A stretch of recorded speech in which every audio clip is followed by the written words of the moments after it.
আজকে তোমাদের সাথে একটা নতুন জিনিস শেয়ার করব, সেটা হচ্ছে দেখো কড়াইতে আমি এখানে লাউ নিয়ে নিয়েছি।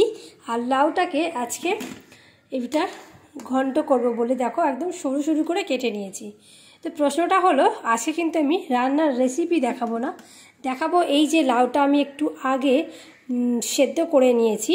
তো এই যে জলটা যখন আমরা ছেঁকে ফেলে দেব, তো সেই জলটা কিন্তু আমরা আজকে ফেলে দেব না।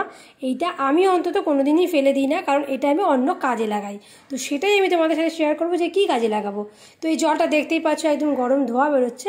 তো এই গরমটা যখন একদম ঠান্ডা হয়ে যাবে, আমাদের ট্যাপ ওয়াটারের মতো যখন জলটা একদম ঠান্ডা হয়ে যাবে, তখন তোমরা এইটা যারা গার্ডেনিং করো বা যারা গাছপালা ভালোবাসো তারা গাছের গোড়ায় এই জলটা তোমরা দেবে। তাহলে কিন্তু এই লাউয়ের মধ্যে যে গুণটা রয়েছে সেটা কিন্তু গাছটা পেয়ে যাবে এবং খুব ভালোভাবে গাছটা বেড়ে উঠবে। তো তোমরা যখনই যে কিছুই সেদ্ধ করে যে জলটা, সেটা যদি তোমরা নুন না দিয়ে যাও, তাহলে তোমরা গাছের গোড়ায় দিতে পারো, তোমরা যে কোনো গাছেই দিতে পারো। তবে নুন দিয়ে দিলে কিন্তু গাছের গোড়ায় প্লিজ দিও না, তাহলে গাছের ক্ষতি হবে। তো দেখো আমি সেই জন্য কিন্তু আগেই এইভাবে সেদ্ধ করে নিয়েছি।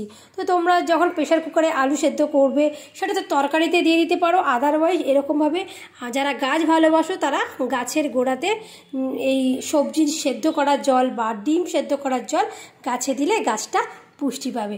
তো ভিডিওটা তোমাদের যদি ভালো লাগে অবশ্যই আমার এই চ্যানেলটাকে সাবস্ক্রাইব করবে, কারণ এই চ্যানেলে কিন্তু গার্ডেনিং সংক্রান্ত প্রচুর টাইপের ভিডিও পেয়ে যাবে।